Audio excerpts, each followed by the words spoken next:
जय Hind. Hello friends, कैसे हो आप सब लोग। तो आज के सेशन में हम बात करेंगे पोर्टफोलियो के बारे में और ये वेरी इंपॉर्टेंट सेशन है। पोर्टफोलियो से एक प्रश्न जो है सीटेट के एग्जाम में देखने को मिलता है। तो चलते हैं, देखते हैं पोर्टफोलियो के।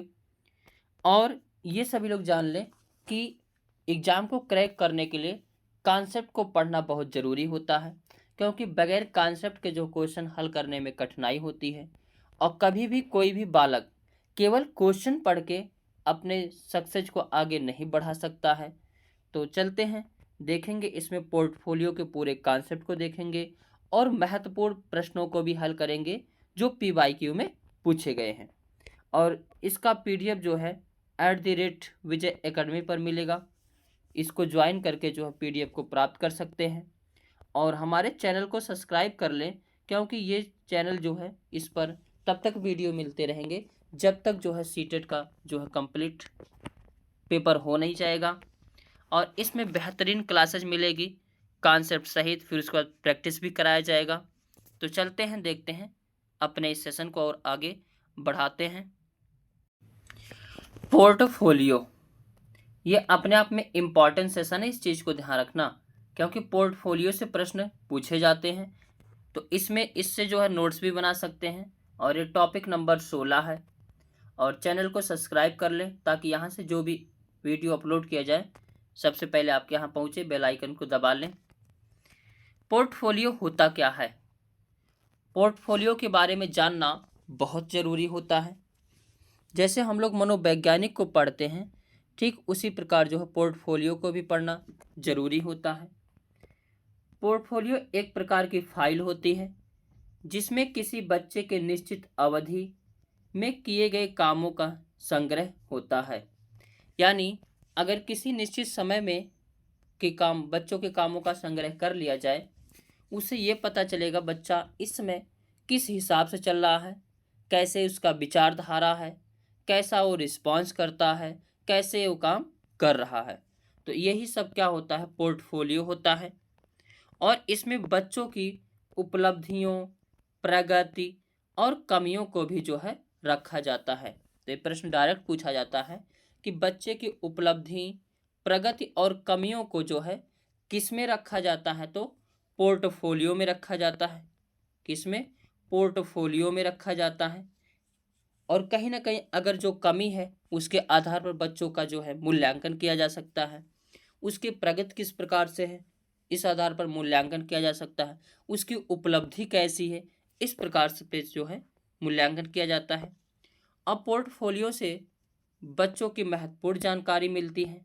यानी जो पोर्टफोलियो होता है उससे बच्चों के बारे में बहुत सी जानकारी जो है प्राप्त होती है।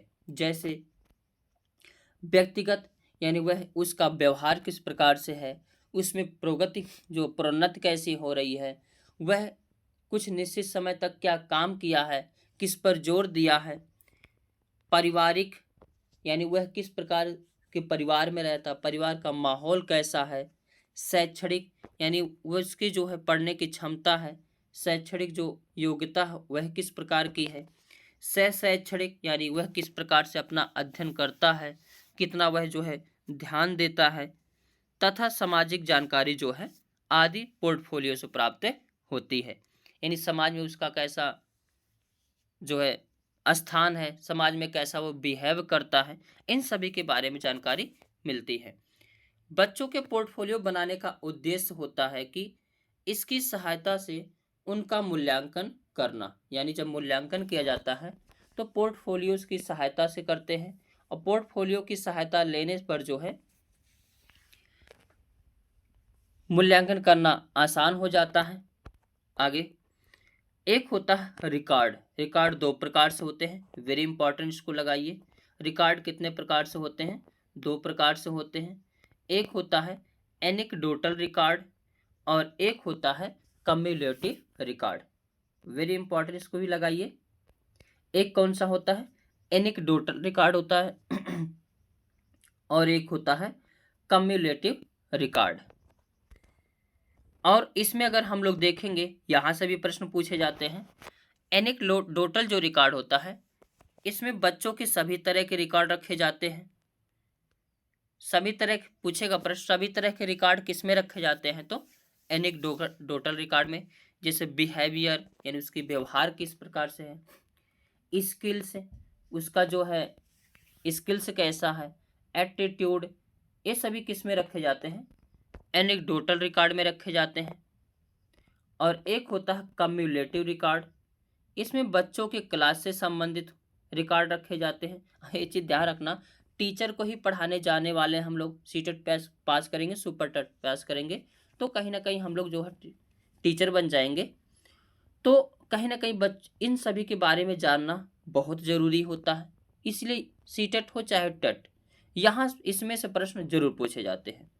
तो इनकी जो एकेडमिक रिकॉर्ड होता है, अटेंडेंस होता है, अचीवमेंट जो होता है, ये सब किस में रखे जाते हैं, तो कम्युलेटिव रिकॉर्ड में रखे जाते हैं। आगे अब हम लोग प्रश्न को देखते हैं। प्रश्न ये सब पूछा गया प्रश्न है, विद्यार्थियों के पोर्टफोलियो के लिए सामग्री का चयन करते समय किसका जरूर होना चाहिए, तो विद्यार्थियों का समावेशन जरूर होना चाहिए। क्या अभिभावकों का समावेशन, नहीं। क्या बहिष्कार, नहीं। क्या अन्य शिक्षक, नहीं। जबकि विद्यार्थियों के पोर्टफोलियो का निर्माण करते समय विद्यार्थियों का समावेशन होना जरूरी होता है, जबकि जब किसी विद्यार्थी का समावेशन होगा ही नहीं, ये वही बात हो गई जिसके बारे में बात करेंगे वही नहीं है। आगे अगर हम बात करेंगे भाषा का पोर्टफोलियो हो सकता है कैसा, क्या प्रपत्रों का आकर्षक संग्रह, या परियोजना कार्यों का संगठित संग्रह, या प्रश्नानुसार लिखित करों का संग्रह, या प्रपत्रों का संगठित और क्रमबद्ध संग्रह। तो इसमें सबसे बढ़िया जो आंसर हो जाएगा प्रपत्रों का संगठित और क्रमबद्ध संग्रह हो जाएगा। अब उसका बिहेवियर यहाँ लिखे हैं, फिर 10 पेज बाहर उधर लिखे हैं, तो नहीं हो पाएगा, कहीं ना कहीं क्रमबद्ध संग्रह। तो इसका डी ऑप्शन जो है करेक्ट हो जाएगा। आगे नेक्स्ट प्रश्न है, डॉट डॉट डॉट के अलावा निम्नलिखित घटनाओं या वृत्तांत रिकॉर्ड की विशेषताएं हैं। क्या विशेषताएं हैं, यह पर्याप्त विस्तार से पूर्ण तथ्यात्मक प्रतिवेदन है, पहला ऑप्शन। या यह व्यवहार या व्यक्तिनिष्ठ साक्ष्य है और इसलिए यह शैक्षणिक क्षेत्र के लिए प्रतिपुष्टि उपलब्ध नहीं करता है, ये गलत हो गया। तो इसमें अलावा पूछा है तो इसी के अलावा हो जाएगा, तो इसमें जो है B option is the correct answer हो जाएगा। बाकी यह घटनाओं का सही वर्णन है, सही है। यह बच्चे की व्यक्तिगत विकास अथवा सामाजिक अंतःक्रियाओं का वर्णन करता है, ये भी सही है।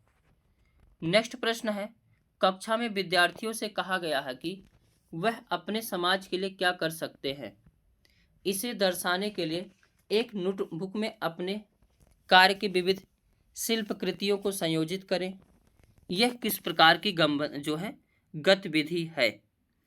तो अगर यह पूछा गया है कि समाज में किसी बात को दर्शाना है, तो निबंधात्मक आकलन या घटना वृत्त अभिलेख या समस्या समाधान आकलन या पोर्टफोलियो आकलन।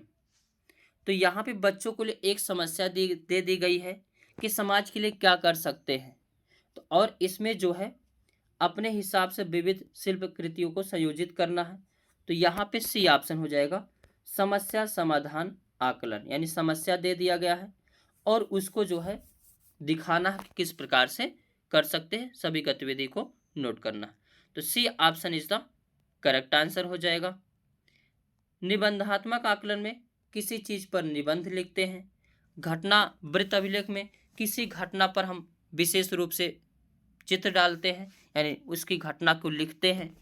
पोर्टफोलियो में तो बच्चों के बारे में लिखा जाता है। आगे नेक्स्ट प्रश्न है, प्राथमिक स्तर पर बच्चे को आकलन करने का सर्वश्रेष्ठ तरीका क्या है।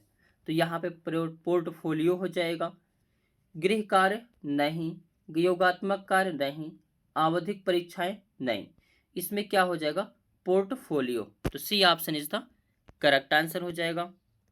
नेक्स्ट प्रश्न है, पत्तियों का बनते रहना एक क्या है, विषम प्रक्रिया है या अनियमित प्रक्रिया है या सामयिक प्रक्रिया संचयी। तो यह कैसी हो जाएगी, तो एक संचयी प्रक्रिया है।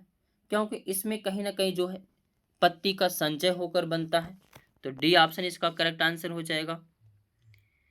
तो आज के सेशन यहाँ पे समाप्त होते हैं। मिलेंगे टॉपिक नंबर 17 में, और इसमें पावलाव के बारे में संपूर्ण जानकारी देखेंगे। तो आज का सेशन यहाँ पे समाप्त होता है, और इसके बाद प्रश्नों को हल करेंगे तो हल होते रहेगा। तो जय हिंद, जय भारत।